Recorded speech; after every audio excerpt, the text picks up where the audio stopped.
Hello guys. हर आवाज़ का एक मतलब होता है। इंसान की हंसी, बच्चे की किलकारी या किसी के कदमों की आहट। हर आवाज़ कुछ कह जाती है। लेकिन कभी आपने सोचा है, जब सब कुछ शांत हो जाए, चारों ओर सन्नाटा छा जाए, जब ना कोई बोले ना कोई सुने, तब भी कुछ तो होता है उस खामोशी के बीच जो हम लोग महसूस कर सकते हैं। वो दीवारें जो बरसों से चुप है, उनके भीतर की चीखें आज भी गूंजती है। वो पुराने कमरे जहाँ अब कोई नहीं रहता, शायद वहाँ कभी कोई गया ही नहीं था, या शायद गया था लेकिन कभी लौट के नहीं आया। खामोशियाँ बसती है हर उस जगह पे जहाँ कभी इंसानों ने डर को नज़रअंदाज किया था, और यही डर धीरे धीरे कहानी बन जाता है। आज से हम सुनेंगे उन कहानियों को, आज से हम सुनेंगे उस खामोशियों को जो बरसों से चुप है और जो कहना चाहती है, जो सुनना चाहती है, जो सुनाना चाहती है। So guys, welcome back to my channel Decoded by Rohit and welcome to my new horror series खामोशियाँ अभी बोलती है, अब आवाज़ नहीं सन्नाटा बोलेगा। तो इस हॉरर सीरीज़ की शुरुआत करते एक ऐसे कहानी से जो हम सबको सोचने पे मजबूर कर देगी कि ऐसा भी हो सकता है क्या? तो ये कहानी है चीन की। चीन में एक शहर है बीजिंग करके, वहाँ की ये कहानी है। और अब इस कहानी को सुन के आप भी एक बार सोचने लगोगे कि ऐसा हो सकता है क्या? क्या ये मुमकिन है? लेकिन ऐसा हुआ है। अब इसका कोई प्रूफ है या नहीं ये मैं नहीं जानता, लेकिन ये कहानी जो है ये आपको बता देगी कि ऐसा हो भी सकता है करके। 14 नवंबर 1995, लेट नाइट था। बहुत ठंड पड़ रही थी और बीजिंग शहर के एक टर्मिनस यांग मिंग यांग से एक बस जाने वाली थी। फ्रेगराइट हिल्स करके एक सिटी है, वहाँ जाने वाली थी। लेट नाइट था और वो बस उस रूट की लास्ट बस थी, और बस लास्ट होने के कारण बहुत कम ही पैसेंजर थे उस बस में जो ट्रैवल कर रहे थे। देर रात थी तो बस में बस ड्राइवर, कंडक्टर, एक बूढ़ी महिला, एक कपल और एक जवान लड़का बैठा था। बस हर स्टॉप होके जा रही थी क्योंकि लेट नाइट था, तो जो ट्रैवलर थे वो कम थे। स्टेशन बिल्कुल बिल्कुल खाली थे, जो हर स्टेशन पे वो बस रुक के जा रही थी। जाते जाते एक ऐसा सुनसान इलाका आया जहाँ से वो बस गुजर रही थी। अचानक वो बस ड्राइवर को एक कुछ आदमी दिखे जो बस को रोकने की कोशिश कर रहे हैं। अब बस आखिरी बस थी उस रूट की, तो ड्राइवर को लगा कि अगर ये लोग ये बस मिस करेंगे तो शायद फिर अपने घर कभी पहुंच नहीं पाएंगे। तो बस ड्राइवर ने तो बस रोकी। उस बस में 3 लोग चढ़े। अब अगर देखा जाए तो थोड़ी सी हैरानी हुई बस ड्राइवर को भी, क्योंकि जो दो 3 लोग थे उनमें से 2 लोगों ने एक बंदे को सहारा देके बस पे चढ़ाया था।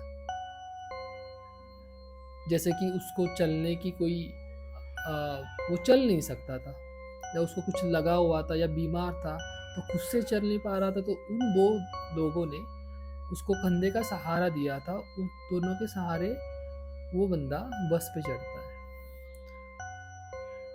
अब वो तीनों बस पे चढ़ गए हैं। तो अब अभी देखा जाए तो बस में बूढ़ी महिला है, वो जवान लड़का है, एक कपल है। वो 3 जो बंदे चढ़े हैं वो है बस ड्राइवर और कंडक्टर है। बस उनको लेके आगे चलती है। बस चलती जा रही है। अब जो बस में बैठे थे, बूढ़ी महिला या जवान लड़का या कपल, उनका इतना ध्यान गया नहीं, वो जो 3 बंदे जो चढ़े हुए थे बस पे।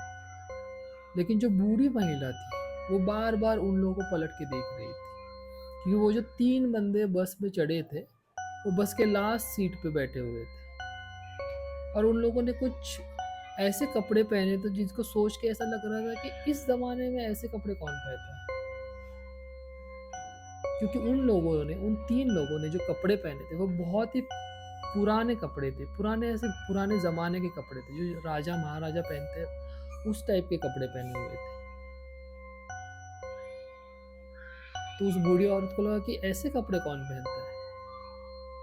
लेकिन बाद में उन्होंने सोचा कि शायद किसी नाटक कंपनी से ये लोग आ रहे हैं या कोई नाटक करके आ रहे हैं और जल्दी-जल्दी में, क्योंकि बहुत देर हो चुकी है, तो जल्दी-जल्दी में कपड़े चेंज नहीं किए, इसी कपड़े में घर चलते हैं, ऐसा सोचा होगा उन लोगों ने।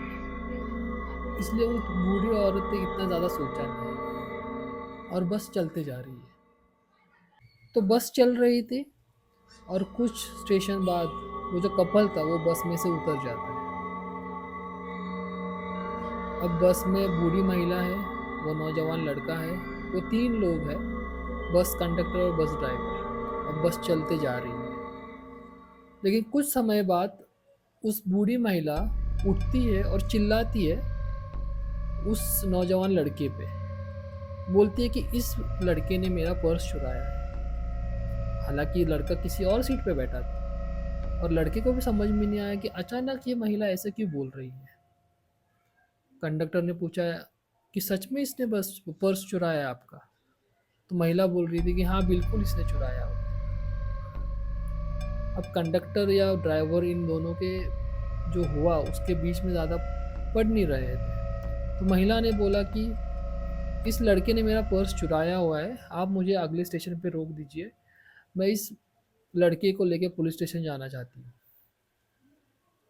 अब लड़का थोड़ा सा हैरान है कि मैंने तो बस कुछ चुराया नहीं है, ये महिला झूठा इल्ज़ाम मुझ पे क्यों लगा रही है। लेकिन कंडक्टर को लगा कि शायद महिला सच बोल रही है।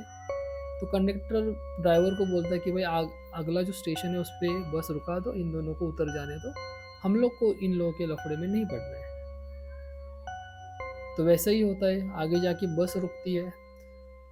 वो जो बूढ़ी महिला थी उस लड़के को लेके नीचे उतरती है और बस चली जाती है। अब वो लड़का उस महिला से बोलता है कि मैंने आपके पर्स नहीं चुराया है, आप मुझ पे गलत इल्ज़ाम लगा रही है। उस पर महिला बोलती है कि मुझे पता है तुमने पर्स नहीं चुराया है करके। तो इस पे फिर वो लड़का बोलता है कि अगर आपको पता है कि मैंने पर्स नहीं चुराया, फिर आपने मुझ पे इल्ज़ाम क्यों लगाया और फिर आपने मुझे बस से उतरने को क्यों कहा? मैं घर पहुंच सकता था अभी। उस पे महिला बोलती है कि मैंने तुम्हारे ऊपर इल्ज़ाम इसलिए लगाया क्योंकि मुझे तुम्हारी जान बचानी थी। इस पे वो जो लड़का था वो बोलता है कि ये क्या बात हुई? जान बचानी थी मतलब क्या है? तो उस पे महिला बोलती है कि जिस बस पे हम लोग जा रहे थे और कुछ ही देर में जो 3 आदमी जो बस पे चढ़े हुए थे, उनके पैर नहीं थे। अब ये सुन के लड़का बोलता है कुछ भी ऐसा कोई ये नहीं सोच सकता ना कि जो बंदे चढ़े हुए हैं बस पे उनके पैर नहीं है, ऐसा नहीं हो सकता। तो महिला बोलती है कि मुझ पे विश्वास करो, मैंने खुद से देखा है, वो जो 3 आदमी चढ़े थे बस पे उनके पैर नहीं थे और वो आदमी भी नहीं लग रहे थे, वो कोई स्पिरिट थे जो हमारे बस में थी। और अगर मैं तुम्हें नहीं उतारती बस में से तो शायद फिर हम लोग जिंदा नहीं बचते। इस पे वो लड़का थोड़ा शॉक हो जाता है, लेकिन उस महिला की बात सुनकर बोलता है कि शायद आपने ठीक ही किया है फिर। और फिर वो दोनों वहाँ से चले जाते हैं। अब वो महिला और वो जवान लड़का तो जा चुका था और बस भी चली गई। तो अब क्या हुआ? अगले दिन वो बस जो उसका लास्ट स्टॉप था वहाँ पहुँची ही नहीं।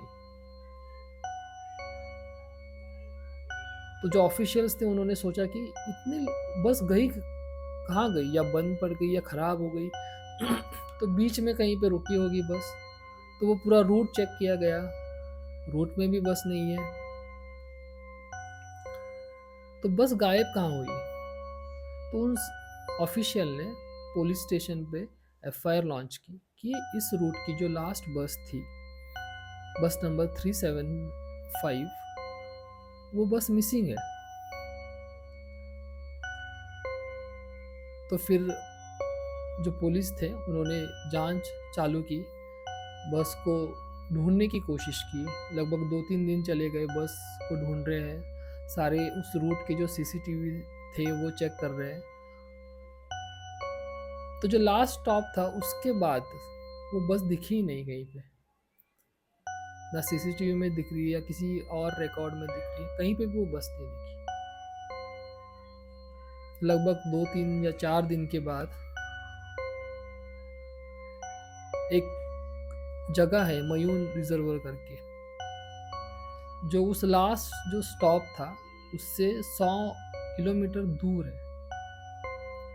वहां पे एक बस पाई गई। वो एक नदी थी, वहां पे वो बस डूबी हुई थी। तो उसके बाद जो पुलिस थे वहां पे गए, उन्होंने चेक किया, तो ये वही बस थी जो वहां पहुंची थी। अब सोचने वाली बात ये थी कि उस रात वो जो बस चलती है उस रूट पे, उनमें इतना ही पेट्रोल डाला जाता है या डीजल डाला जाता है जिनसे वो पूरा रूट कंप्लीट कर सके, और लास्ट स्टेशन पे जब वो जाएगी तो वहाँ पे वो रिफिल होगा।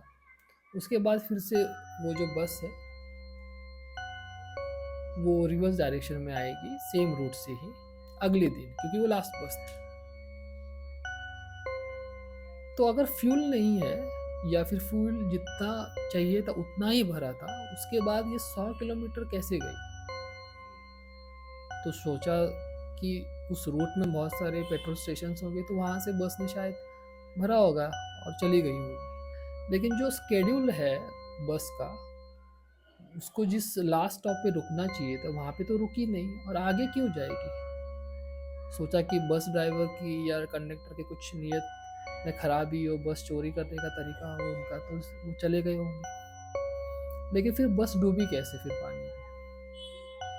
और जब वो लोग बस को देखने गए तो पता चला वहाँ पे 3 लाश थी। एक बस ड्राइवर की, एक बस कंडक्टर की, और एक थी जो अननोन लाश थी, उसकी कुछ जान पहचान नहीं हो रही थी। और जब देखा गया कि बस इतने दूर कैसे आई, तो उनका पेट्रोल टैंक जब चेक किया गया तो उसमें पूरा का पूरा खून भरा हुआ था। अब ये सुनने में थोड़ा सा अजीब लगता है कि पेट्रोल टैंक में खून कैसे भर गया, या फिर ये कुछ ऐसी रचाई हुई कहानी है। लेकिन ये वहाँ पे जो ऑफिशियल डॉक्यूमेंट्स है वहाँ पे भी शायद ये कहीं पे भी नोट किया हुआ है कि उस फ्यूल टैंक में पूरा का पूरा खून भरा हुआ था। और कंडक्टर की लाश मिली, ड्राइवर की भी लाश मिली, लेकिन वो जो अननोन लाश थी वो किसकी थी वो पता नहीं चला। और वो जो अननोन लाश थी उसने बिल्कुल वही कपड़े पहने थे, वो जो 3 जो बंदे चढ़े थे, जो आदमी चढ़े थे बस में, पुराने ज़माने के जो कपड़े थे जो नाटक वगैरह में यूज़ करते आज के ज़माने में, वही कपड़े, वही कपड़ा उस अनजान शव के ऊपर था।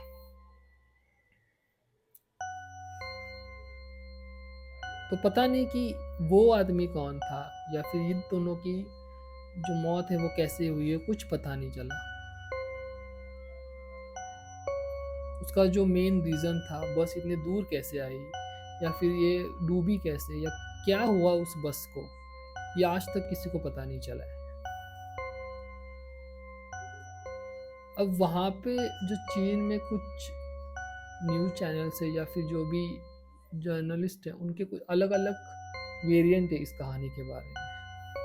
बस का नंबर कुछ अलग बता रहे हैं या फिर जो रूट है वो अलग बता रहे हैं, लेकिन जो कहानी है वो यही है, वो लोग बता रहे हैं कि ऐसा ही हुआ था। और ऐसी ही मिलती जुलती कहानी ब्रिटेन, ऑस्ट्रेलिया और अमेरिका में मिडनाइट बस करके नाम से भी सुनाई जाती है। तो अब ये सिर्फ कहानी है या ऐसा कभी हुआ भी था ये तो पता नहीं, लेकिन जो भी हुआ है आप सोचने पे मजबूर हो जाएंगे कि ऐसा कुछ हो सकता है क्या। और आगे से रात को ट्रैवल करना, लेट नाइट को जो ट्रैवल करना रहता है वो आप करेंगे या नहीं करेंगे, सोचना ज़रूर। तो फिलहाल इस कहानी में या इस एपिसोड में इतना ही। मिलते हैं नेक्स्ट एपिसोड में, जहाँ पे एक नई कहानी लेके मैं आऊँगा। और तब तक ये ज़रूर सोचना कि खामोशियाँ भी बोलती हैं।